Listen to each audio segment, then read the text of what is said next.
Bismillahirrahmanirrahim. Assalamualaikum warahmatullahi wabarakatuh.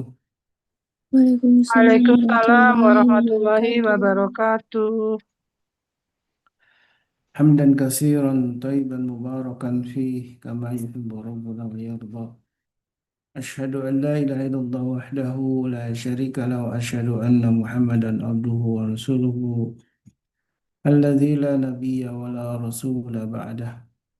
Allahumma salli wa sallim wa karim wa barik ala asrafil anbiya'i wal mursalin syafi'ina wa maulana wa qudwatina wa imamina Muhammad wa ala alihi wa sahbihi wa man ittaba'ahum bi ihsanin ila yaumiddin amma ba'du. Alhamdulillah wa syukurillah ala ni'matillah. Segala puji hanya milik Allah. Kepadanya kita menyembah dan memohon pertolongan, dan mari sama-sama kita bersyukur atas semua nikmat yang telah Allah limpahkan untuk kita semua.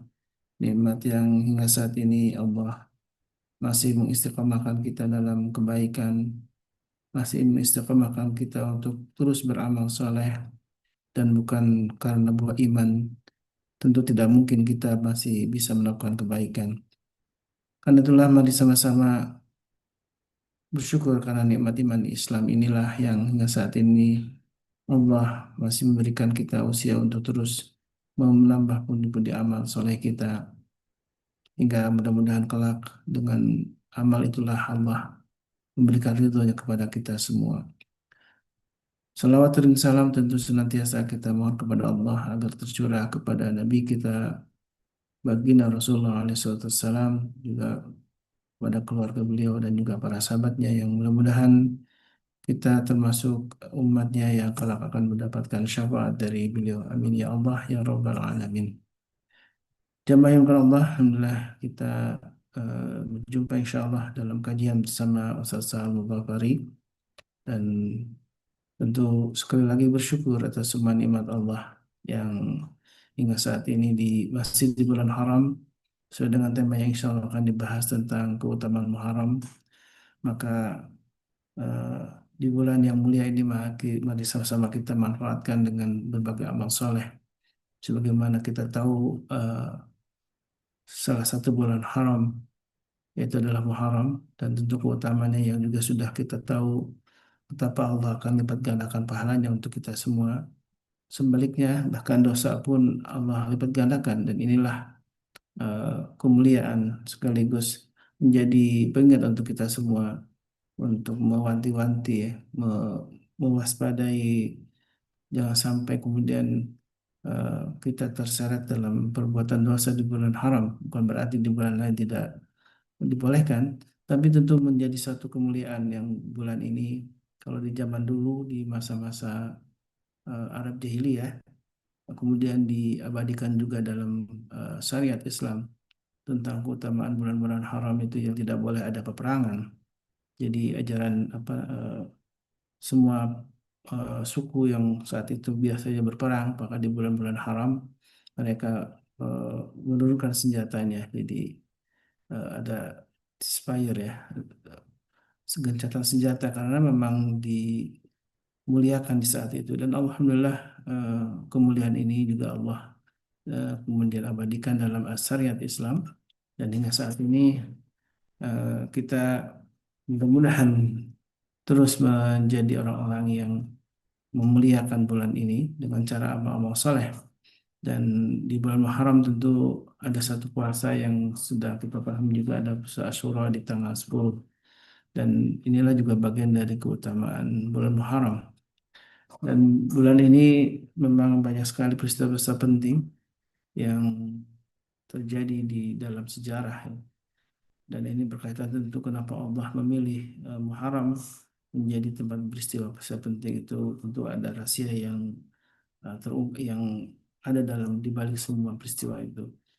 Dan sebelum masuk ke kajian, sambil menunggu Ustaz Sahal Al-Baqari hadir dalam majelis ilmu, mari sama-sama kita eh, doakan para guru kita, mudah-mudahan Allah Subhanahu wa taala senantiasa limpahkan kesehatan, keberkahan, dan juga eh, tentu doa untuk kita semua juga yang hadir maupun yang belum bisa hadir. Mudah-mudahan Allah Subhanahu wa taala jadikan setiap kali kita hadir dalam majelis ilmu ini menjadi pemberat amal kebaikan kita dan eh, disebutkan dalam sabda Nabi yang mulia yang sering sekali saya ulang-ulang mengungkapkannya tentang man salaka tariqan yaltamisu fihi ilman sahalallahu bihi tariqan ilal jannah. Orang yang selalu menempuh jalan untuk mencari ilmu, maka dalam hal ini tentu ilmu syariat, maka Allah akan mudahkan baginya jalan menuju surga. Jadi alhamdulillah sesungguhnya kita sudah atau sedang membuka jalan untuk menuju surganya Allah Subhanahu wa taala dengan cara istiqamah di dalam majelis ilmu setiap pagi dan juga di malam hari. Alhamdulillah. Dan inilah salah satu amalan yang mudah-mudahan Allah ridho dengan kita semua. Dan tentu insya Allah di pekan depan ya, di tanggal 27 eh, Juni ini kita akan ada kegiatan khitan yang insya Allah akan digelar di Rumah Sidang dan Khitan MKI. Silakan jamaah yang ingin menghadiri langsung berjumpa dengan para pengurus, dengan Bunda Yati, Bunda Aisyah ya, ada juga Bunda Darmi, Ustaz Dr. Piki yang insya Allah akan terus menemani kita untuk sama-sama akan menggelar kegiatan khitan ini insya Allah. Barangkali mungkin ada yang ingin diumumkan Bunda Darmi untuk kegiatan khitan di tanggal 27 ini, silakan. Terima kasih Ustadz Holis. Bismillahirrahmanirrahim. Assalamualaikum warahmatullahi wabarakatuh. Assalamualaikum. Untuk peserta kita alhamdulillah sudah 10 yang terdaftar ya Ustadz Holis. Tapi kami tetap membuka pendaftaran untuk kesempatan selanjutnya. Artinya bisa dalam daftar tunggu karena kita kan punya kayak rutin penelitian yang setiap bulan untuk kuotanya 5. Jadi bagi jamaah yang sana familinya ada yang belum dihitan bisa mendaftarkan ke kami untuk kuota berikut. Jadi tetap kami terima pendaftaran. Jadi nanti dalam waiting list untuk kesempatan berikutnya. Terima kasih untuk seluruh jamaah atas segala supportnya. Barakallah berkah untuk kita semua. Demikian Ustaz Ali. Assalamualaikum warahmatullahi wabarakatuh. Waalaikumsalam. Baik, jemaah, saya belum dapat konfirmasi dari Ustaz Sahal ya, masih belum aktif handphonenya. Baik, eh, insya Allah kita akan membahas sebuah tema yang penting karena salah satu di bulan haram ini yang menjadi eh, hal utama salah satunya adalah tentang puasa ya. Karena ada sebuah hadis Nabi Shallallahu Alaihi Wasallam yang disebutkan tentang puasa di bulan Muharram ini. Salah satunya yang hadis eh, diriwayatkan diriwayatkan oleh hadis Muslim dan dari Abu Hurairah. Jadi Abdul Siam ba'da Ramadan syahrullah al-Muharram wa Abdul Salah ba'da al-Faridah salatul lail. Ini sebuah hadis yang sahih yang sudah banyak dikenal oleh kita tentang keutamaan berpuasa di bulan Muharram karena salah satu Abdulus Siam, keutamaan yang paling utama puasa setelah Ramadan bahkan disebutkan dalam hadis itu adalah eh, puasa Muharram. Disebutkan dalam hadis Nabi Syahrullah, bulannya Allah Subhanahu wa taala. Dan sebaik-baiknya setelah salat wajib adalah salat lail atau salat malam.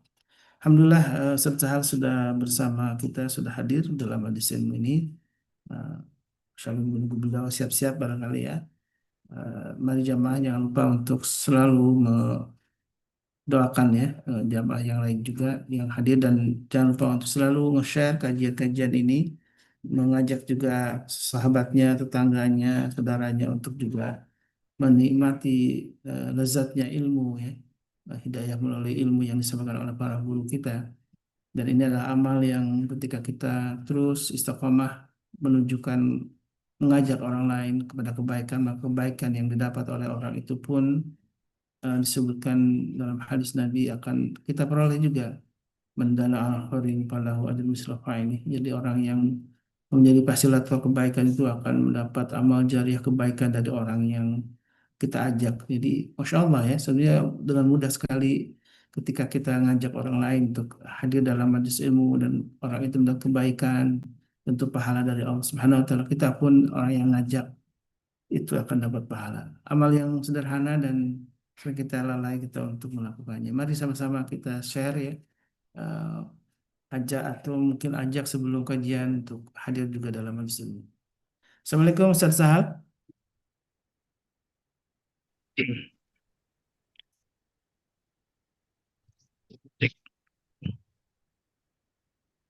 Assalamualaikum Ustaz. Waalaikumsalam. Insyaallah. Kaifa halukum Ustaz? Alhamdulillah. Anda lagi batuk lagi nih. Wah, insyaallah. Syafakallah, syafakallah.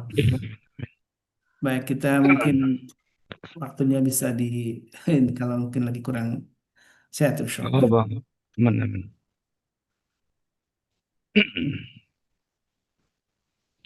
Baik, Ustaz, insya Allah kita akan bahas tema tentang menjemput keutamaan Muharram nih. Karena ini bulan yang di awal bulan ya, bulan pertama di tahun Hijriah. Kita alhamdulillah sudah memasuki tahun 1448 Hijriah dan momen yang sangat penting bagi kita kaum muslimin yang alhamdulillah punya eh, tahun yang disebut dengan tahun Islam, tahun Qamariyah atau Hijriah ini dan eh, kalenderan tentang Hijriah ini penting karena beberapa ibadah utama memang merujuk kepada kalender Islam dari mulai puasa, haji gitu ya, kemudian Idul Kurban yang belum lama ini kita lakukan dan juga Ya. merujuk kepada eh, kalender Islam. Alhamdulillah. Dan mudah-mudahan keturunan kita juga mengenal ya dengan sampai kita tidak mengenalkan tentang kalender Islam ini. Karena memang sehari-hari kita merujuknya kepada kalender Samsiah ya. Sehingga mungkin anak-anak kita lupa untuk tahu bahwa saat ini adalah bulan Muharram, bulan yang utama yang di sana ada eh, keberlimpahan pahala ketika kita melakukan kebaikan. Dan apa saja keutamaannya, mungkin saya persilakan yang insya Allah akan dibahas oleh Ustaz Sahal Mubari. Tafadhol mashkur Ustaz. Bismillahirrahmanirrahim. Saya kira lagi ngangkat suara dulu nih. Assalamualaikum warahmatullahi wabarakatuh. Waalaikumsalam Waalaikumsalam warahmatullahi warahmatullahi wabarakatuh. Innal hamdalillahi nahmaduhu wa nasta'inuhu wa nastaghfiruhu wa natubu ilaih. Wa na'udzu billahi min sururi anfusina wa min sayyiati a'malina. May yahdihillahu fala mudhillalah wa may yudlilhu fala hadiyalah. Asyhadu an la ilaha illallah wa anna Muhammadan abduhu wa rasuluhu la nabiyya wa la rasula ba'dah amma ba'd. Kaum muslimin rahimani wa rahimakumullah. Alhamdulillah, bersyukur kita kepada Allah Subhanahu wa taala di mana Allah memberikan kesempatan kepada kita masih bisa merasakan bulan yang Allah muliakan, bulan yang masuk dalam bulan haram, di mana bulan ini adalah punya banyak sekali keutamaan-keutamaan yang bahkan Allah sebutkan di dalam Al-Quranul Karim, yang juga bulan ini merupakan bulan yang banyak sekali pelajaran-pelajaran kepada kita semua. Antara lain ketika kita diperintahkan oleh Rasulullah SAW menjalankan puasa, maka puasa ini puasa yang lebih afdol, ya. Antara lain setelah puasa Ramadan. Bulan Muharram juga menggambarkan tentang bagaimana sebuah perjalanan hijrah, ya. Karena penentuan bulan Hijriah ini berkisah yang ditentukan oleh Umar ibn Khattab radhiyallahu an, berkisah tentang bagaimana perjalanan hijrah Nabi Muhammad sallallahu alaihi wasallam. Kita bersyukur kepada Allah Subhanahu wa taala, Allah masih memberikan kesempatan itu semua kepada kita di bulan yang mulia ini. Apalagi kita juga masih merasakan bagaimana sebuah kenikmatan iman yang begitu besar, hidayah dari Allah Subhanahu wa taala. Jamaah yang dimuliakan Allah, di kesempatan yang mulia ini sedikit kita akan sama-sama belajar tentang bagaimana keutamaan Muharram. Namun ada pelajaran besar juga karena bulan Muharram ini mengidentikan tentang bagaimana perjalanan hijrah Nabi Muhammad SAW.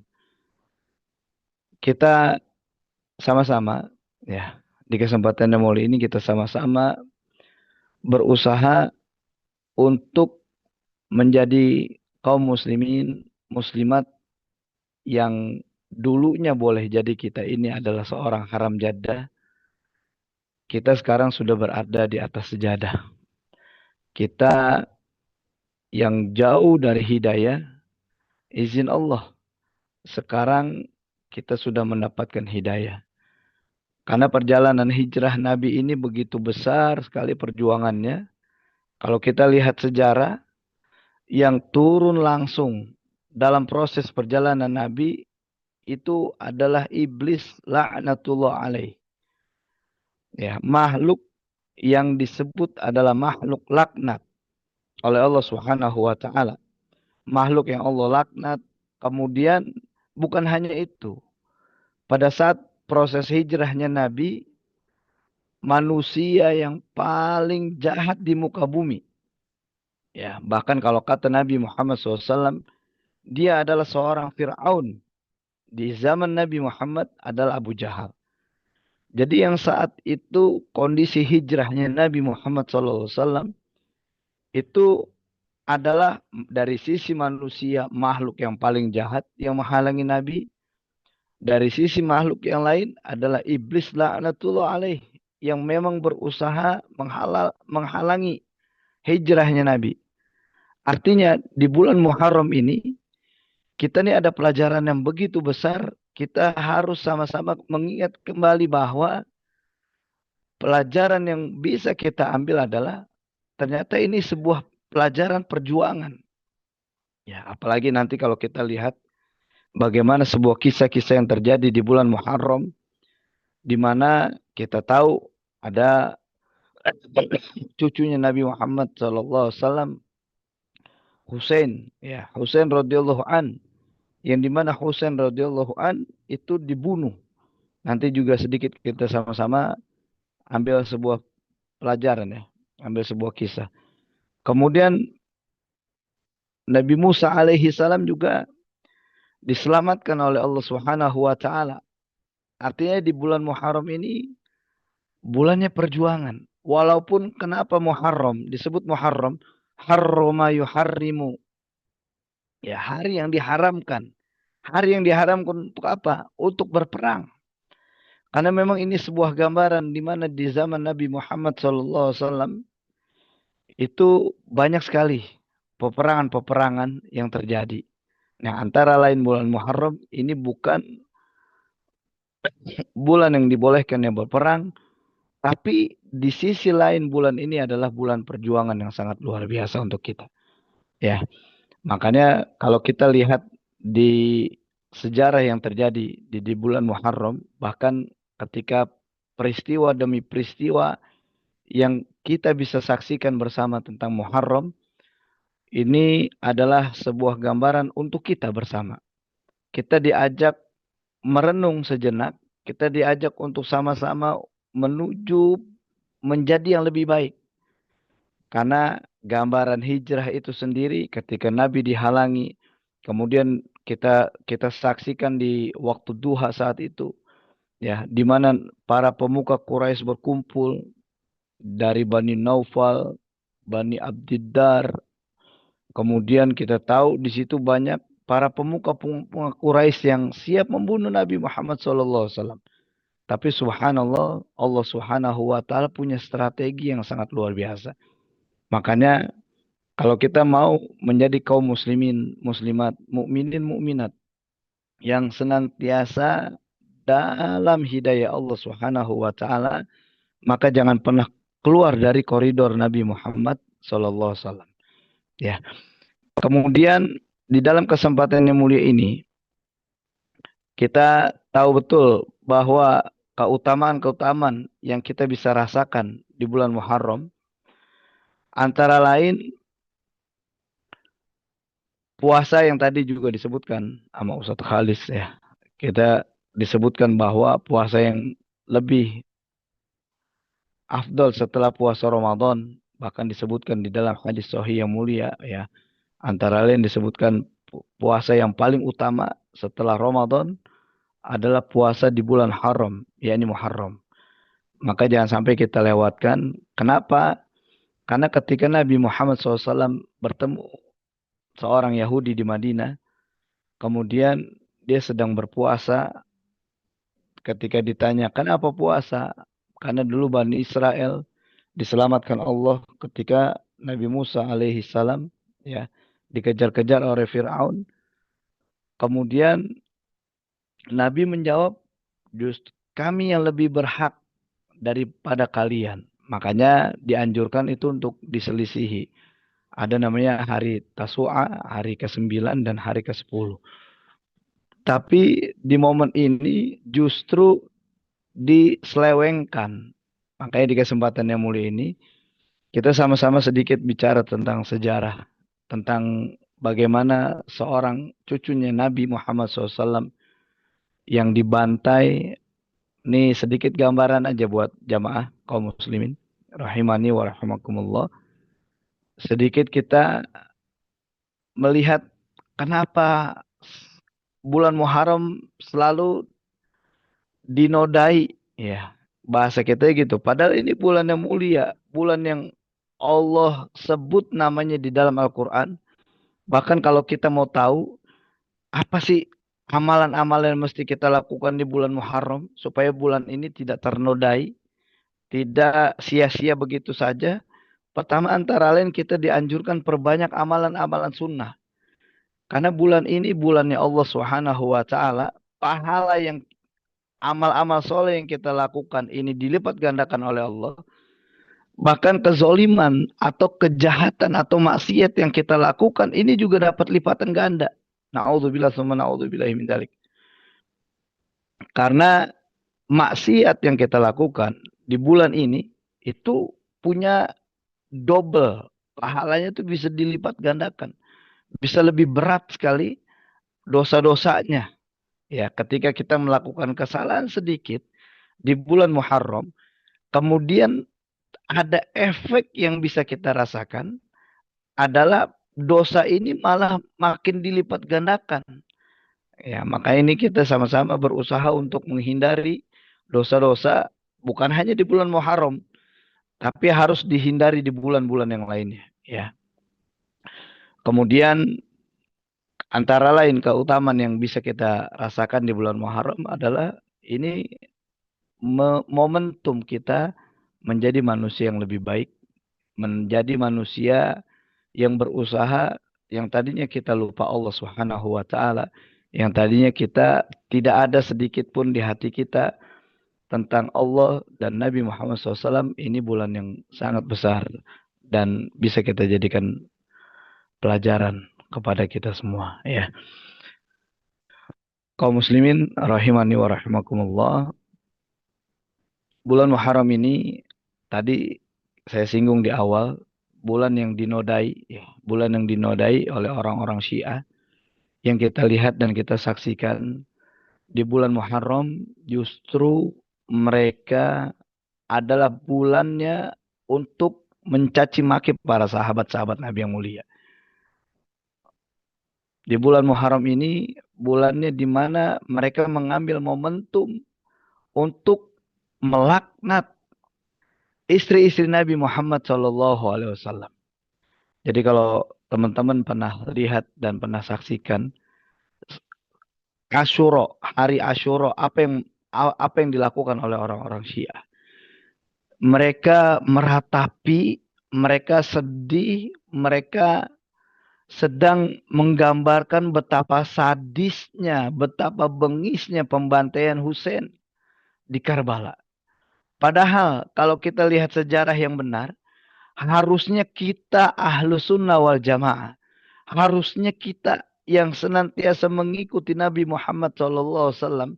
Harusnya kita yang benar-benar umatnya Nabi Muhammad SAW yang cinta ahlul baitnya Nabi. Kita yang sangat marah. Kenapa? Karena Husain radhiyallahu an, ini perbedaannya. Jadi buat jamaah, teman-teman semua, perbedaan kita nih ahlu sunnah dengan Syiah. Ketika kita bicara Husain, kita jawabnya radhiyallahu an.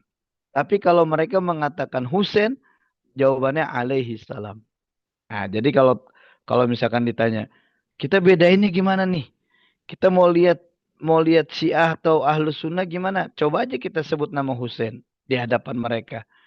Husain, ketika mereka jawab alaihi salam, kita bisa bilang dia adalah Syiah. Kalau misalkan kita ketemu seorang Husain, kemudian menjawab radhiyallahu an, maka dia adalah Ahlus Sunnah wal Jamaah. Karena seorang Syiah pasti menjawabnya alaihi salam. Ya.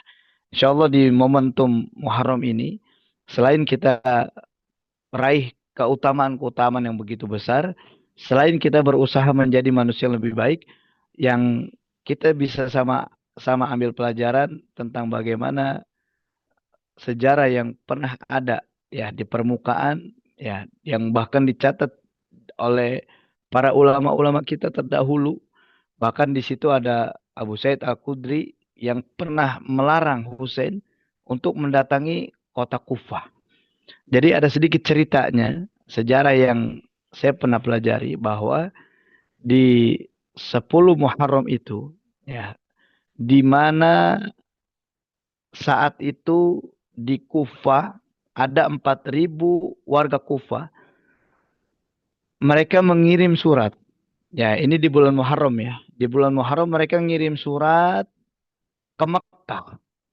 Jadi antara Kufah, Irak dengan Mekah cukup jauh jaraknya. Mereka kirim surat sampai kepada Husain. Padahal saat itu negeri Kufah itu dipimpin oleh seorang bernama Yazid bin Muawiyah. Yazid bin Muawiyah ini kirim surat. Yazid bin Muawiyah itu saat itu sedang menjadi khalifah, pemimpin. Kemudian Yazid sedang berada di Syam, sedang berjalan menuju Syam. Nah, ini ada cerita yang digelincirkan nanti. Kita sama-sama lihat dan kita bisa tahu ada cerita yang digelincirkan oleh orang-orang Syiah bahwa ketika Yazid bin Muawiyah itu dianggap memerintahkan untuk membunuh Husain. Ini ada cerita yang sebenarnya cerita ini nggak benar. Kalau kita mau lihat sisi yang benar, Yazid bin Muawiyah ini seorang yang sedang hijrah saat itu ke Syam. Kemudian 4.000 orang-orang Kufah. Jadi 4.000 orang-orang Kufah ini adalah mereka keturunan dari orang-orang yang juga saat itu menyelisihi Ali bin Abi Thalib. Jadi Ali bin Abi Thalib sebenarnya pun dimusuhi. Kenapa dimusuhi? Karena di saat itu mereka adalah orang-orang yang pengen mengungkap siapa pembunuh Utsman ibn Affan radhiyallahu an. Ya, ini kalau cerita panjang lebarnya memang cukup detail sekali. Namun ala kulli hal kita punya waktu yang singkat sehingga saya akan singkat apa yang terjadi. Ya, ini buat pelajaran aja, buat informasi buat kita supaya kita lihat ternyata Muharram ini bulan yang dinodai. Kita bahasakan dinodai oleh orang-orang Syiah. Kenapa? Karena di bulan ini momentumnya mereka lagi-lagi menghina, melaknat, menyumpahi istri-istri Nabi untuk masuk neraka jahanam. Ya, kita lanjut. Ya, jadi 4.000 orang Kufah ini cikal bakalnya adalah mereka orang-orang yang di zaman sahabat Nabi adalah orang-orang yang juga melaknat Ali bin Abi Thalib, tapi mereka mengklaim mereka yang paling cinta Ali. Subhanallah. Beginilah kondisi sejarah bahwasanya ketika mereka mengklaim orang yang paling cinta Ali bin Abi Thalib, tapi sesungguhnya di saat itu mereka adalah orang-orang yang justru membenci Ali. Ya, jadi saat itu menuntut Ali menemukan siapa pembunuh Utsman ibn Affan sampai akhirnya terjadi perang. Bahkan kalau kata para ulama, ini sebuah perang yang bukan berdasarkan dengan akidah. Jadi ada sebuah selisih paham. Nah, inilah cikal bakal orang-orang Kufah yang akhirnya juga membunuh Husain. Ya, 4.000 orang Kufah kirim surat ke Husain. Bahasanya, ya Husain, datang dong ke sini. Ya Husain, segera datang ke Kufah. Kami ingin berbaiat kepadamu. Kami ingin menjadikan engkau sebagai khalifah kami. Ya Husain, datang dong. Kalau bahasanya kita begitu. Padahal di saat itu yang sedang menjadi khalifah adalah Yazid bin Muawiyah. Ini mohon maaf, kalau kita bicara tentang sebuah keilmuan yang benar, ini kan sedang menjadi pemimpin. Kemudian ada bawahannya, ada masyarakatnya, ingin mengangkat seorang pemimpin yang lain. Berarti ini disebut bugot. Ini adalah pemberontak yang benar. Pemberontak sesungguhnya. Karena saat itu sedang dipimpin oleh Yazid bin Muawiyah. Yang saat itu sedang pergi ke Syam. Kemudian 4.000 warganya kirim surat ke Husain agar segera datang ke Kufah karena mereka ingin berbaiat kepada Husain, menjadikan Husain sebagai khalifah. Menariknya adalah Abu Sa'id Al-Khudri, sahabat Nabi yang mulia saat itu yang ada di Mekah, ditanya sama Husain, "Wahai sahabat dari kakekku, Abu Sa'id Al-Khudri, wahai paman, aku diundang, aku dikirimkan surat, ada ribuan surat yang masuk kepadaku dari orang-orang Kufah. Mereka menginginkan aku datang ke Kufah, mereka ingin berbaiat kepadaku. Bagaimana pendapatmu? Jangan datang Husain. Ini sebuah jebakan. Padahal sahabat Nabi yang mulia Abu Sa'id Al-Khudri sudah memesan jangan datang ke sana. Apa yang terjadi? Akhirnya Husain mengirim Muslim ibn Aqil. Jadi sepupunya Husain dikirim Muslim ibn Aqil datang bersama pasukan. Kalau memang benar Husain diminta datang untuk dibaiat menjadi pemimpin di sana, pasti disambut hangat. Pasti sangat dihormati, dihargai. Tapi apa yang terjadi?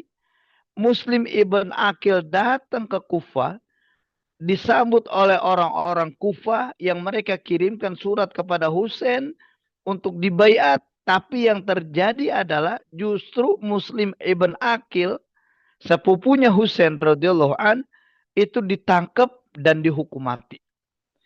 Jadi kisah ini juga dibahas oleh orang-orang Syiah sebenarnya. Ya, Muslim ibn Aqil ditangkap, dihukum mati. Menariknya adalah kan mereka meminta Husain datang. Mereka ingin berbaiat kepada Husain. Mereka ingin menjadikan Husain sebagai pimpinan mereka di saat itu.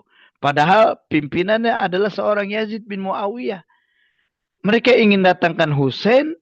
Kemudian Husain mengirimkan orangnya, pasukannya. Benar nggak nih? Kalau mereka ingin dibaiat, ya, mereka ingin dibaiat atau mereka ingin Husain menjadi pimpinannya mereka.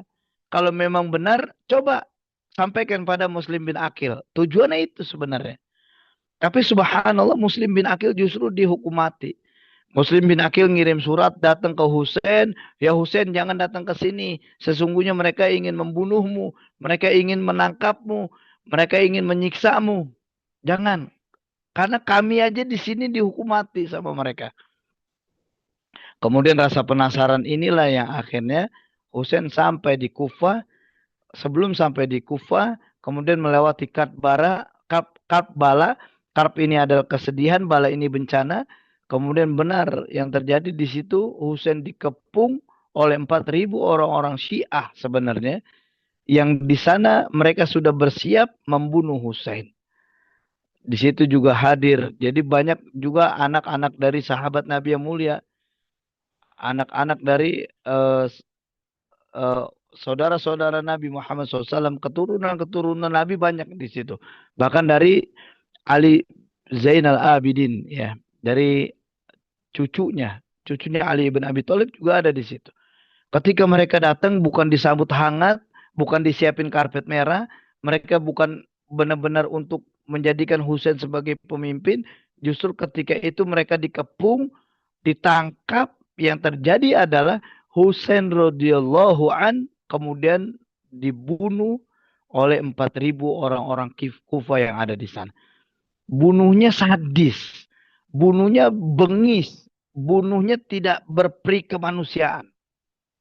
Jadi ada seorang yang bernama Syamar bin Juljaushan yang dia melemparkan tombak ke arah Husain. Setelah melemparkan tombak, menancap ya di bagian jantungnya Husain sampai Husain dikatakan haus, dia pengen minum, nggak dikasih minum, kemudian kepalanya dipenggal. Nih mohon maaf. Yang saya pernah dengar, bahkan sejarah permainan sepak bola itu berawal dari ketika pembantaian Husain, kepalanya dipenggal, kemudian kepala ini dijadikan bola sama mereka.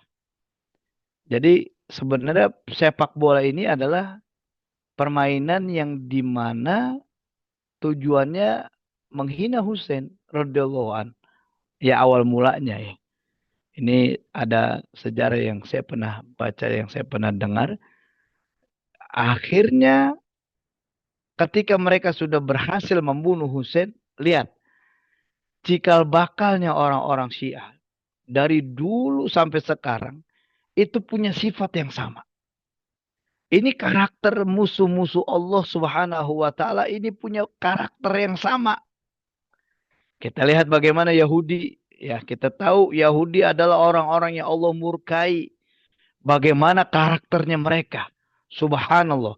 Mereka yang membunuh, mereka yang menghabisi kaum muslimin yang ada di Palestina, khususnya di Gaza. Mereka yang membantai. Tapi subhanallah, mereka yang mengatakan kita ini sedang dizolimi. Begitulah orang-orang musuhnya Allah Subhanahu wa taala. Begitulah karakternya musuh-musuh Allah. Hakikatnya mereka ini penakut. Bahkan kalau kata sahabat-sahabat Nabi yang mulia, kalau kita mau lihat dan kita mau menghancurkan Yahudi laknatullahi alaihi majma'in, yakni khususnya saat ini adalah negara dusta ya, negara ilegal Israel, itu lihatlah surah Al-Hasyr. Pelajarilah surah Al-Hasyr, maka di sini kita bisa kalahkan mereka. Kebayang karakternya mereka. Musuh-musuhnya Allah Subhanahu wa taala ini menjadi mendarah daging dan terus menerus sampai sekarang. Kita akan hadapi sampai sekarang. Kita akan temukan musuh-musuh Allah punya karakter yang sama. Ya, jadi mereka yang ngundang Husain untuk datang kepada mereka, mereka ingin berbaiat kepada Husain, mereka ingin jadikan Husain sebagai pimpinan mereka. Ketika Husain sudah mengirimkan pasukannya, tapi dihukum mati, kemudian Husain datang sendiri dan bersama pasukannya 70 orang, sehingga 71-an orang ada di Karbala. Ketika sudah ada di hadapan mereka, dicaci makilah Husain, dibunuhlah Husain, dipenggal kepalanya Husain. Setelah Husain dipenggal kepalanya, mereka semua cuci tangan. Mereka dengan mudahnya, dengan ringannya mengatakan, Yazid bin Muawiyah lah yang harus bertanggung jawab atas pembantaian ini. Sehingga berita ini tersebar bahwa Yazid bin Muawiyah memerintahkan. Padahal Yazid bin Muawiyah itu tidak memerintahkan pasukan Kufah. Sedangkan posisinya sedang berada di luar, yang dia sedang hijrah ke Syam. Tapi 4.000 Kufah tanpa perintah Yazid bin Muawiyah, mereka yang membunuh Husain bernama Samar bin Juljaushan. Makanya di kain kafannya orang Syiah, saya punya, tapi saat ini lagi dipinjam. Dipinjam seorang. Di kain kafannya Syiah ini bertuliskan Karbala. Kemudian di situ dituliskan doa Asyura, ya, dituliskan Fatimah Az-Zahra, dituliskan Ali ibn Abi Thalib, dituliskan Husain radhiyallahu an, kemudian dituliskan nama Syamar bin Jaushan. Atau dibilang Jaushanul Kabir. Itu di kain kafannya orang mereka. Kenapa dituliskan Jaushan? Karena mereka ingin mengenang sosok pahlawan. Subhanallah. Katanya mereka mencintai Husain, sahabat Nabi yang mulia. Katanya mereka cucu Nabi Muhammad SAW. Katanya mereka mencintai Husain yang mereka ingin jadikan pimpinan. Tapi justru mereka membantai. Ketika mereka membantai, mereka menyalahkan Ahlus Sunnah wal Jamaah sebagai pembunuhnya. Harusnya yang lebih marah di hari Asyura adalah kita Ahlus Sunnah wal Jamaah. Bukannya mereka. Mereka meratapi, mereka sampai pukul-pukul kepalanya, mereka sampai membantah membacok-bacokkan dirinya atau memukul-mukulnya dengan senjata tajam. Ini juga doanya Husain. Jadi pada saat berhadapan sama 4.000 orang Kufah, pada saat ingin Husain dibantai, ya Husain mengatakan, demi Allah, Allah akan membuat kalian menjadi orang-orang yang akan menyiksa diri kalian dengan senjata-senjata kalian. Ternyata doa Husain radhiyallahu an ini dikabulkan Allah Subhanahu wa taala sampai sekarang.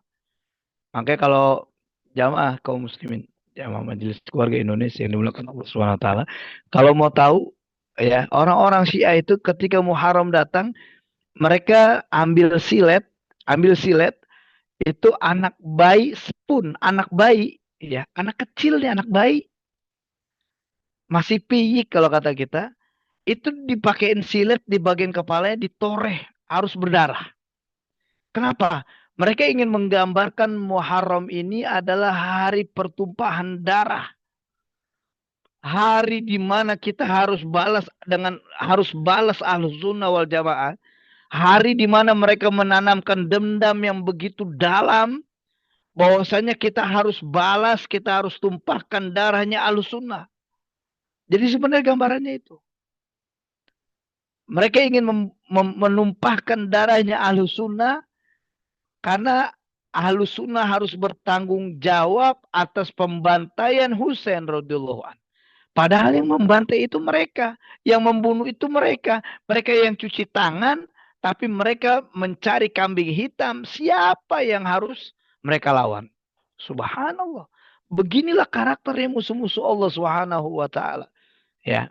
Makanya ada sebuah kebiasaan di hari Asyura, mereka selalu pakai silet ya bagi anak-anak kecil yang tidak ikut dalam proses ratapan, ya disebutnya ratapan. Coba kita lihat orang-orang Yahudi juga meratap di tembok ratapan. Tapi mereka orang-orang yang membenci Ahlul Bait sebenarnya. Jadi bukan mencintai Ahlul Bait tapi membenci Ahlul Bait. Justru mereka meratapi seorang cucu Nabi Muhammad SAW yang terbantai oleh mereka. Ya, mereka toreh kepalanya dengan silet. Ada yang memukul-mukul dengan senjata-senjata tajamnya. Ada di antara mereka yang juga menyiksa dirinya sambil mengatakan, ya Husain, ya Haidar, ya Husain, ya Haidar. Terus mereka nangis. Mereka ngebayangin bahwasanya betapa sadisnya pembantaian itu. Husain minta setetes minuman, tapi tidak diberikan. Husain justru merengek agar tidak dibunuh, tapi dibunuh. Kemudian dipenggal kepalanya. Subhanallah. Ini yang mereka lakukan kepada kita Ahlus Sunnah. Harusnya yang lebih marah itu kita. Makanya ini menjadi karakter ya. Ini menjadi karakter. Karena lagi-lagi saya udah alhamdulillah dari 2010 sampai sekarang. Bahkan kemarin kalau teman-teman pernah sekarang lihat media sosial saya khususnya Facebook, saya baru angkat lagi ada seorang imam masjid itu dipukulin oleh Syiah. Jadi di Facebook tersebut saya kagak sebut nama, saya tidak sebut alamat lengkap, saya nggak sebut. Kejadiannya di wilayah saya di Ciganjur lagi. Kalau saya sebut mungkin banyak yang datang. Tapi saya merasa subhanallah, ini di kampung gue. Di tempat kecil di mana gue main layangan, main becek-becekan. Ternyata ada pemukulan hebat. Sampai genang telinganya pecah. Yang mukulin adalah Syiah. Marah. Saya harus bertindak nih. Akhirnya dengan izin Allah SWT saya saya bantuin imam masjidnya.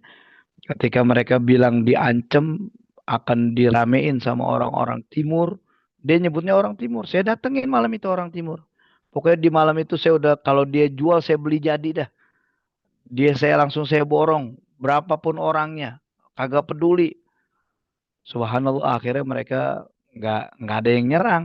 Saya nunggu mereka nyerang, mereka mukul, baru kita beli jadi di situ. Semua saya rekam bukti-buktinya, itu ada semua di CCTV-nya. Ya beginilah kelakuannya. Ya makanya momentum Muharram ini sebenarnya momentum kita tidak boleh perang, ya kita tidak boleh uh, melakukan pertumpahan darah, tapi momentum ini mengingatkan kita ada kejadian yang begitu besar, yang begitu sadis, begitu bengis, yang dilakukan oleh cucu Nabi Muhammad SAW, yakni Ahlul Baitnya Rasulullah SAW. Tapi justru momentum ini dinodai oleh mereka. Gitu. Ya harusnya tidak ada perayaan-perayaan seperti itu. Ya, tidak ada. Ini menyalahi agama, menyalahi sunnah. Kalau memang mereka mengaku Islam, ini menyalahi sunnah. Ya, ini sebuah gambaran ya, sedikit buat kita pahami bersama. Beginilah kondisi Muharram. Setiap tahun pasti ada. Setiap tahun pasti ada di antara mereka yang mati. Nah, makanya kalau kita lihat sejarah yang ada, yang mereka jadikan pahlawan antara lain selain Hussein, mereka menjadikan Hussein sebagai pahlawannya mereka. Mereka juga menjadikan seorang bernama Abu Lu'lu'ah. Ya, kalau teman-teman pernah dengar nama Abu Lu'lu'ah, yang mereka sebut sebagai Baba Syaja'ah, bapaknya pemberani. Siapa Abu Lu'lu'ah? Fairuz Al-Majusi. Siapa Fairuz Al-Majusi?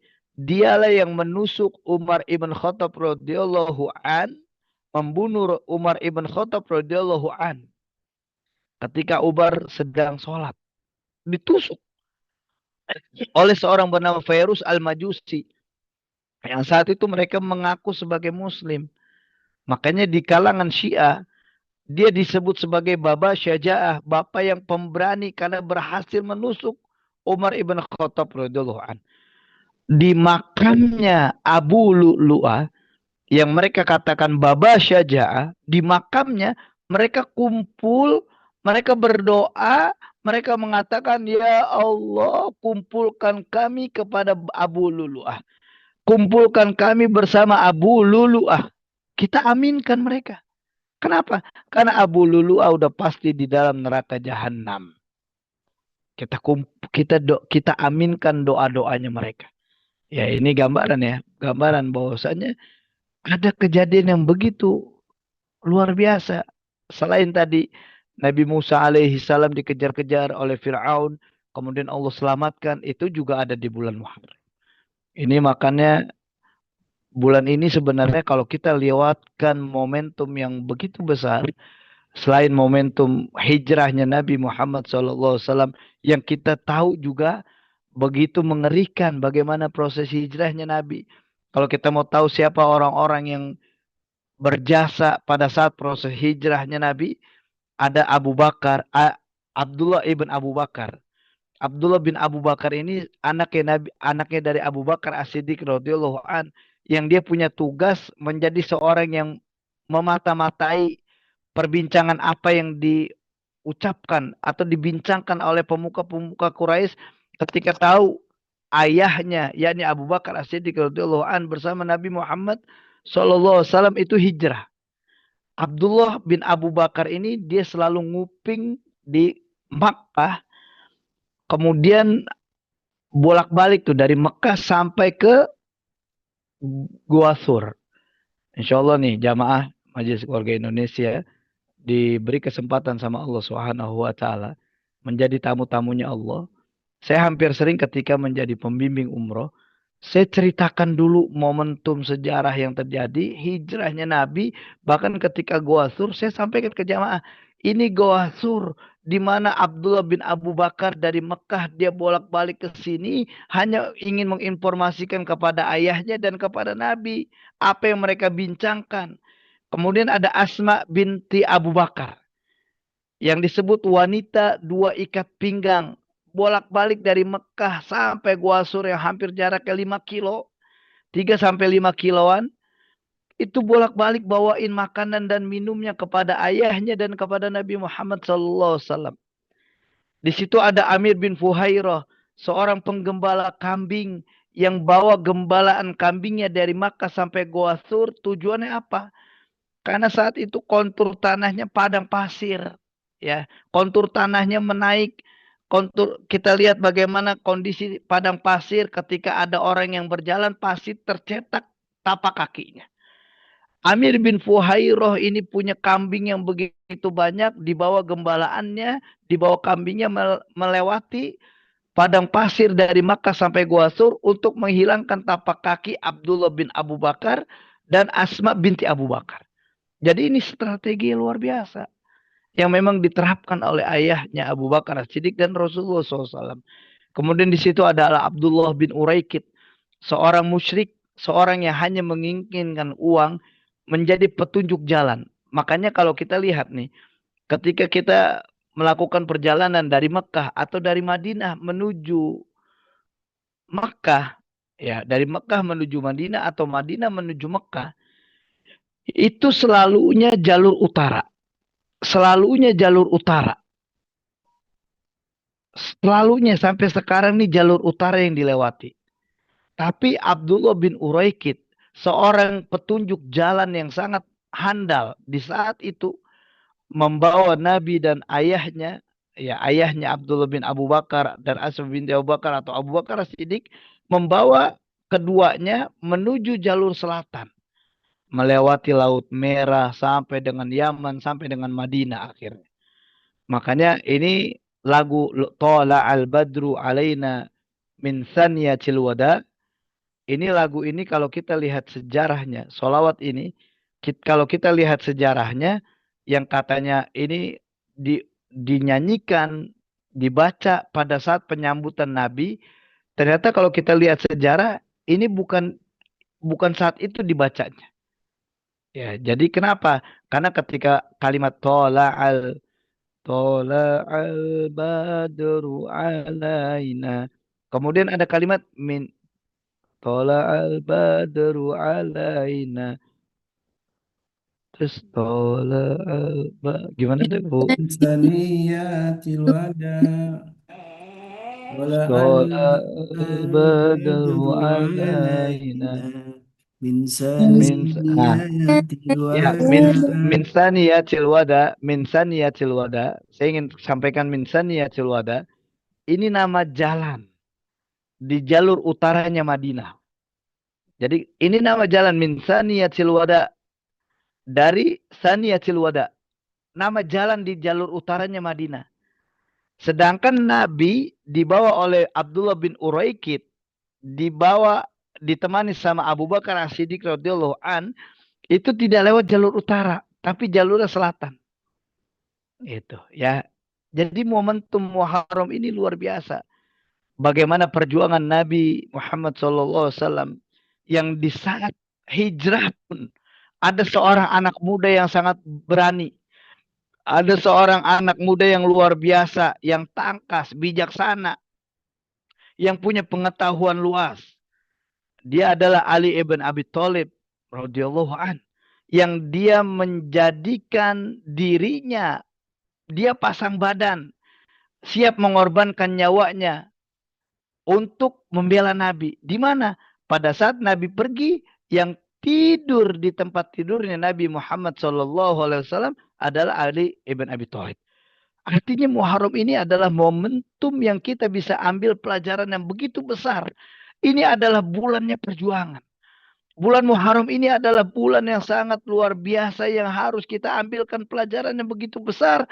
Bulan di mana Musa alaihi salam diselamatkan oleh Allah Subhanahu wa taala dari kejaran Firaun, di mana ketika Firaun ditenggelamkan Allah Subhanahu wa taala pun sebenarnya Fir'aun ini ingin mengucapkan, ingin bersaksi bahwasanya Allah ini adalah Tuhannya mereka.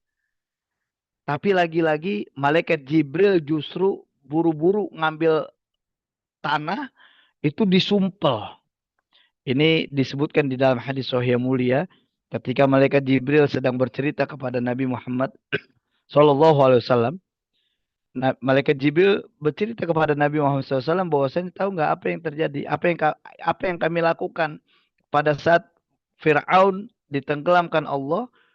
Malaikat Jibril ini ngambil tanah buru-buru, kemudian nyumpel mulutnya sampai di tenggorokan, sampai akhirnya dia berat mengucapkan bahwasanya Allah ini adalah Robnya mereka.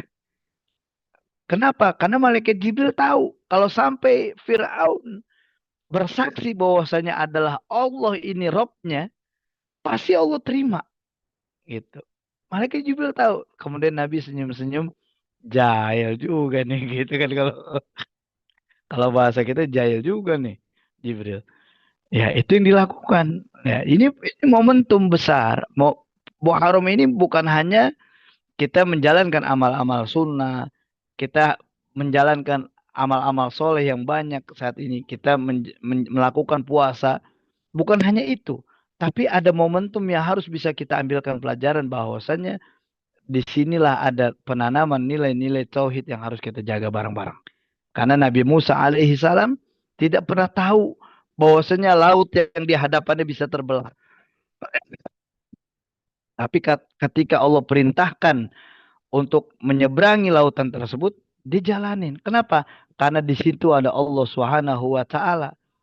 Bertawakal kepada Allah Subhanahu wa taala ini adalah hal yang sangat besar yang harus dilakukan di dalam kehidupan kita. Ya. Jadi yuk kita jadikan momentum ini Muharram, bulannya Allah Subhanahu wa taala, bulan yang kita lakukan amal soleh akan dilipat gandakan. Bulan yang kalau kita lakukan maksiat, kesalahan-kesalahan di bulan Muharram ini juga akan dilipat gandakan dosa kita. Bulan yang punya momentum begitu besar, sejarah demi sejarah yang sangat luar biasa yang kita harus jadikan untuk renungan diri kita nih, untuk refleksikan diri kita bahwasanya saya ingin menjadi manusia yang lebih baik. Momentum Muharram ini adalah momentum di mana hijrah bahkan tahun Hijriah ini berawal diambil dari perjalanan hijrah Nabi Muhammad SAW.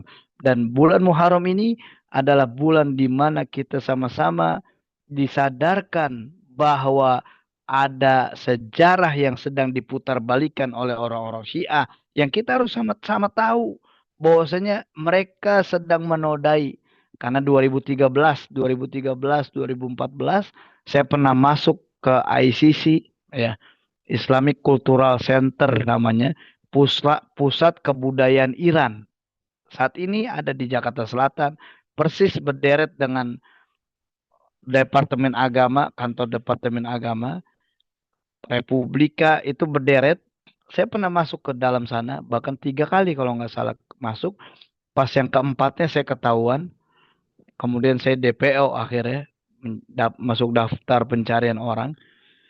Ternyata memang momentum mereka di sana itu momentum untuk melaknat sahabat Nabi yang mulia Abu Bakar, Umar, Utsman, kemudian istri Nabi Aisyah, Hafsah. Ya, ini yang mereka jadikan di acara-acaranya mereka bahwa inilah yang terjadi justru Muharram bulannya Allah, Muharram bulannya banyak kita lakukan amal-amal soleh kemudian dilipat gandakan justru dinodai oleh orang-orang mereka.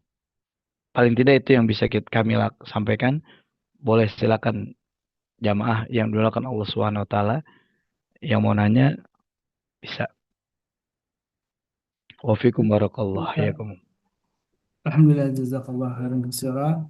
Ustaz Al-Ghafari walaupun sedang kurang sehat tapi tetap Masya Allah tetap berapi-api ya motivasi kita untuk kemudian memahami tentang kedalaman atau keistimewaan dari Muharram ini dan tadi ajakan dari Ustaz Saham jangan sampai kita salah membaca sejarah karena kalau kita lihat peringatan Asyura ya nanti mungkin bisa dicek di tanggal 10 Muharram itu akan ramai gitu ya. Orang Syiah melakukan peringatan 10 Muharram atau hari Asyura itu dengan melukai diri sendiri saja, Betul. memukul-mukul sampai kemudian menyayat-nyayat. Itu peristiwa, kalau kita lihat beberapa dokumentasi, silakan bisa searching juga, misalkan yang terjadi di Irak biasanya ya, karena juga kelompok Syiah juga di Irak, ada di selain di Iran ya, itu melakukan penyiksaan diri sebagai, katanya sebagai ini apa, ungkapan bela sungkawa ya. Walaupun dalam sejarah Betul. ternyata, karena tadi di beberapa sejarah ternyata ada yang mengungkapkan yang membunuh Husain radhiyallahu anhu itu ternyata adalah kelompok Syiah Kufah gitu ya. Begitu terjadi Betul. oleh Sasahalan, ada satu penyesalan katanya, yang kemudian penyesalan itulah kemudian ditunjukkan dengan cara menyiksa diri, dan itulah eh, dalam versi sejarah yang lain, dan Allah alam gitu ya. Tapi tentu peringatan Asyura ini tidak dalam sejarah Nabi SAW ya, dan itu adalah terjadi kalau baca di eh, kitab sejarahnya Ibnu Katsir, itu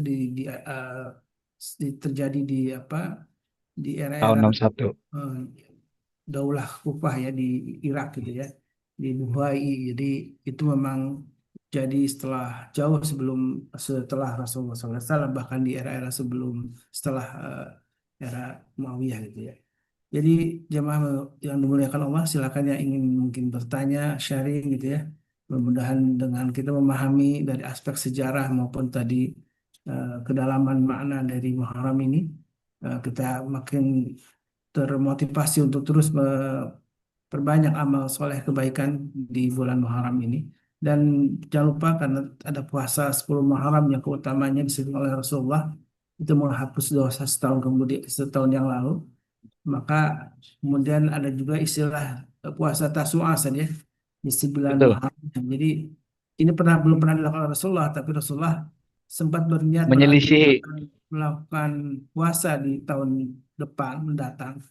Karena Allah memanggil Nabi kita dan wafat, sehingga tidak sempat kesampaian untuk berpuasa di tanggal 9 gitu ya. Karena menurut riwayat, kenapa tanggal 9 juga diperintahkan oleh Rasulullah untuk berpuasa, karena untuk membedakan kebiasaan orang Yahudi saat itu untuk Yahudi. berpuasa di tanggal 10 Muharram. Silakan yang ingin sharing. 10 Muharram itu tadi juga berkaitan dengan peristiwa Nabi Musa itu saja, membebaskan Betul. bangsa Yahudi gitu ya dari Firaun. Juga kalau kita baca-baca, ternyata banyak kisah-kisah penting ya dalam sejarah Islam. Nabi Hmm. Nabi Nuh ketika berlabuh di Bukit Cud juga, setelah badai banjir besar ya, yang kemudian hampir menutup semua bumi ini, itu juga terjadi di 10 Muharram, kabarnya begitu menurut sebuah riwayat. Bahkan Itu hadis doif tuh, Ustaz. iya, walaupun itu Makanya masih itu iya. ada hadis-hadis doif yang tersebar. Iya. Pertama, Nabi Adam alaihi salam di 10 Muharram, kemudian diterima taubatnya. Ternyata pas ditelusuri hadis-hadisnya doif. Memang itu bukan Ya, hadis jadi sih kalau memang saya baca. Itu hanya iya, periwayatan, dan sekarang itu juga dikutip di beberapa narasumber sejarah. Karena biasanya memang kalau sejarah memang tidak ada rujukan hadisnya itu ya. Semacam betul. itu keluarnya apa namanya, Nabi Yunus dari Iya, perut Yunus dari juga perut ikan, disebutkan betul. dalam di 10 Muharram. Allah alam, ini hanya sebuah eh, Iya, sejarah, dan kita tidak berkaitan dengan akidah ya. Jadi tidak perlu harus betul. dipersoalkan kebenarannya, karena ini hanya sebuah riwayat saja. Tapi yang paling penting tentu bagaimana yang jelas sahih dari Rasulullah SAW adalah kita berpuasa di tanggal 10 Muharram, dan boleh juga yang utama juga ditambah dengan di 9 Muharram. Ini bertepatan dengan di hari Rabu dan Kamis pekan depan di sana. Di Iya, tanggal betul. 25 dan 24 ya. 24 hari Rabu, dan 25 hari Kamis insya Allah. Silakan Teh Nadia. Assalamualaikum warahmatullahi wabarakatuh. Assalamualaikum warahmatullahi wabarakatuh. Sebenarnya kalau dengerin Ustadz Sal itu saya lebih senang jadi pendengar setia karena Oh, asik masalah. ceritanya. Jadi ya pelajaran banget buat kita yang kadang-kadang mau baca bukunya aja suka lupa kelewat gitu ya tentang sejarah-sejarah Hmm. pada menarik. Tapi ketika dengar Ustadz Saad jadi tertarik lagi nih gitu. Nah, ini ya saya mau nanya yang tentang Syiahnya gitu. Kan banyak banget di sosmed yang jadi terkagum-kagum sama Iran gitu. Gara-gara disangkanya ngebelain Palestina lah dan segala macamnya gitu. Nah, tugas kita sama PR kita tuh apa aja ya Ustadz supaya kita juga bisa gitu. Ya kita yang ilmunya masih minim gitu gimana ya Ustadz? Pengen ikut andil meluruskan kayak kebiasaan-kebiasaan yang melenceng juga gitu Ustadz. Syukron Ustadz. Assalamualaikum. Assalamualaikum warahmatullahi wabarakatuh. Ya, memang lagi-lagi kita singgung soal Iran. Jadi memang kaum muslimin saat ini masih banyak yang terjebak ketika mereka membela Iran. Bahkan kejadian kemarin ketika ada seorang anak muda yang mencela Nabi Muhammad SAW, melaknat Nabi. Kemudian saya mengajak banyak pihak, banyak orang ormas-ormas Islam ya, ormas-ormas Islam, laskar-laskar yang saya juga ajak untuk bergerak bahwasanya ini anak muda udah melaknat sahabat Nabi. Kemudian ada di antara mereka mengatakan ini kan Iran, ya, ini Iran. Terus kata mereka, kalaupun kami membela Iran dianggap Syiah, maka kami Syiah. Subhanallah, ini ormas terkenal. Saya bilang hati-hati ente, bahaya ente nih ngucap begini gitu ya. Nah ini yang akhirnya menjadi pelajaran buat kita bahwa kalau kita melihat sejarah yang benar, lihatlah bahwa Iran juga termasuk negara yang saat itu meredoi atau ikut andil dalam pembantaian ratusan ribu kaum muslimin yang ada di Suriah. Kalaupun kita lihat Iran membantai atau menyerang Israel, ya itu cukup senang nggak apa-apa. Karena di antara orang-orang zalim, di antara mereka yang memang memusuhi Allah hakikatnya, itu sedang perang, ya kita syukuri bersama bahwasanya itu terjadi kepada mereka. Tapi kalau kita lihat dan kita ingin meluruskan, kita ingin menyampaikan kita adalah orang-orang yang sampaikan kepada mereka bahwasanya udah deh, kalau memang mereka bela Palestina, kenapa nggak dari dulu mereka nyerang Palestina? Kalau memang mereka ini adalah orang-orang yang benar-benar peduli dengan Palestina, kenapa kenapa baru sekarang? Gitu. Padahal kan sesungguhnya mereka sedang membalas Israel karena Israel pernah menyerang mereka, itu aja. Nah, makanya kalau kita mau menjadi seorang yang benar-benar atau hati-hati sekali, ya lagi-lagi coba pelajari dulu nilai-nilai sejarah yang ada, karena dari nilai-nilai sejarah ini akhirnya kita bisa mengetahui oh ini adalah yang benar dan ini yang tidak benar gitu ya. Apalagi kalau ini sampai menyangkut kepada akidah, ini udah bahaya sekali. Ya, insya Allah kita banyak bicara sejarah Nabi atau sejarah-sejarah yang lainnya di kesempatan yang mulia ini, insya Allah. Syukron Ustadz. Kalau bisa sih saya Afwan. bikin video-video pendek tentang apa cerita-cerita kisah seperti ini dari Ustadz. Kan di YouTube belum banyak ya Ustadz. Hmm. Ya, makasih Iya Ustadz. betul. Oke. Yuk mari. Makasih Tenadia masukannya ya. Ini masukan dari Ustaz Sahal nih untuk menjelaskan rentetan tentang sejarah gitu ya dari eh, YouTube beliau. Gitu. Mudah-mudahan bisa dimudahkan ya untuk memberi pencerahan terhadap umat ini. Ada pertanyaan Ustaz dari Ibu Ira dari Bandung. Assalamualaikum Ustaz. Boleh tanya tentang Perang Jamal yang katanya jadi penyebab para orang Syiah ini membenci Ibunda Aisyah. Mohon pencerahannya nih. Oke.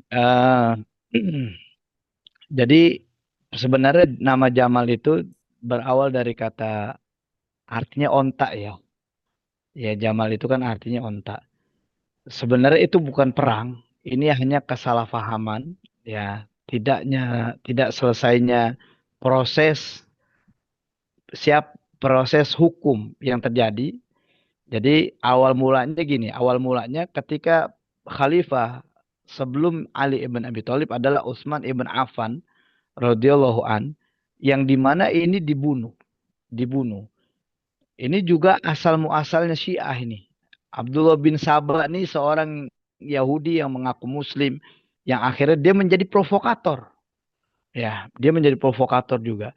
Nah, Utsman ibn Affan radhiyallahu an dibunuh kemudian Khalifah Ali ibn Abi Thalib yang menggantinya dituntut dituntut oleh Aisyah radhiyallahu anha istri Nabi. Kemudian ada sahabat Nabi bernama Zubair. Kemudian ada sahabat Nabi Tolha, ya di situ Tolha ibn Ubaidillah yang kita dengar seorang syuhada yang berjalan di muka bumi, syuhada Uhud. Tapi di saat itu seorang sahabat Nabi yang mulia dan dipimpin sama Aisyah radhiyallahu anha itu menuntut Ali ibn Abi Thalib agar Ali ibn Abi Thalib sebagai khalifah saat itu mencari atau menyelesaikan hukum yang terjadi, siapa pembantainya Utsman ibn Affan. Jadi sebenarnya itu awal mulanya, ya. Awal mulanya didesak supaya ditentukan siapa yang membunuh Utsman ibn Affan. Makanya terjadinya perang itu bukan karena berkaitan akidah. Bahkan banyak sahabat juga yang mati karena itu, ya. Kan beradu, tapi akhirnya izin Allah Subhanahu wa taala di sini terselesaikan karena memang kata para ulama, kata ahli-ahli sejarah ini terjadinya selisih paham yang terjadi. Memang di saat itu yang memimpin itu adalah Aisyah radhiyallahu anha. Dan kalau misalkan ditanya inilah awal mula dibencinya Aisyah karena melawan Ali ibn Abi Thalib. Sebenarnya awal mulanya Aisyah itu dibenci itu ketika difitnah dia selingkuh kan gitu. Ya itu awal mulanya di situ sebenarnya, bukan kejadian proses Jamal. Ya insya Allah nih karena kalau bicara sejarah boleh nanti kalau misalkan di sini ada kesempatan lagi, misalkan kita mau bahas apa kita bahas secara detail. Insya Allah ya karena waktunya singkat sekali nih. Jadi memang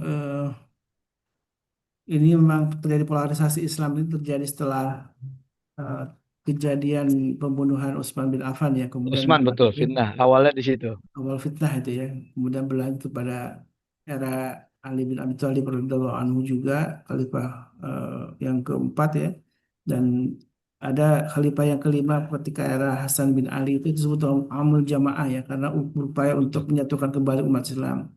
Jadi betul, saat itu Ali bin Abi Thalib memang memilih prioritas itu menyatukan umat Islam dulu ketimbang mengeksekusi atau mencari siapa pembunuh dari Utsman. betul, Cara perbedaan pandangan sebenarnya antara para sahabat yang mulia ya. Karena semuanya adalah para ahli surga yang Allah jamin kayak Tolha, Zubair itu kan termasuk 10 dari yang betul. dijamin sebagai penghuni surga ya. Baik, eh, mungkin ada yang lain sebagai penutup, silakan. Alhamdulillah memang pembahasan sejarah ini panjang dan harus mungkin dari awal itu memang fokus ke satu tema saja. Ini kita baru tema umum aja tentang bagaimana apa namanya memahami tentang keistimewaan atau keutamaan dari Muharram yang tadi sudah dijelaskan. Mari sama-sama jangan sampai kita melalaikan bulan yang utama ini, bulan yang mulia ini, karena Allah lipat gandakan pahalanya dan juga sebaliknya Allah lipat gandakan juga dosa yang kita lakukan. Mudah Allah Subhanahu wa taala jadikan pertemuan ini untuk pengingat kita semua karena bulan haram Muharram ini baru di awal-awal dan insya Allah di tanggal 9 dan 10 ada satu ibadah utama yaitu berpuasa di 10 Muharram terutama untuk sebagai mengikuti dari sunnah Nabi kita baginda Rasulullah SAW. Baik, Alhamdulillah, jazakallah khairan, Ustaz Sahal Mudhafari, waktunya Ya, jazakallah khair. untuk dan ilmunya yang sudah diberikan untuk kita mudah-mudahan jadi amal jariah untuk antum dan juga untuk Amin. semua Allah. yang hadir menjadi bagian eh, yang terus kita istiqomahkan yaitu hadir dalam majelis ilmu hingga Allah ridha dengan keistiqomahan kita. Kita tutup dengan doa kafatul majlis. Subhanakallahumma wa bihamdika Subhanakallahumma wa bihamdika asyhadu an la asyhadu an ilaha la illa anta ilaha illa anta astaghfiruka wa atubu ilaik. astaghfiruka wa atubu ilaik. Mohon maaf kalau ada khilafan dari kami. Alaikum hadana wa iyyakum. Assalamualaikum warahmatullahi wabarakatuh. Wassalamualaikum warahmatullahi wabarakatuh. Mohon Waalaikumsalam. izin semuanya. Jasa Barakallahu fiikum. Ustaz. Ya, sama-sama. اللهم ارحمنا بالقرآن واجعله لنا إماما ونورا وهدى ورحمة. اللهم ذكرنا منه ما نسينا وعلمنا منه ما جهلنا وارزقنا تلاوته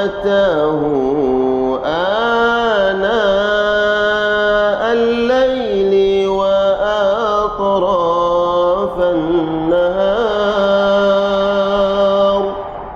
واجعله لنا حجة يا رب العالمين.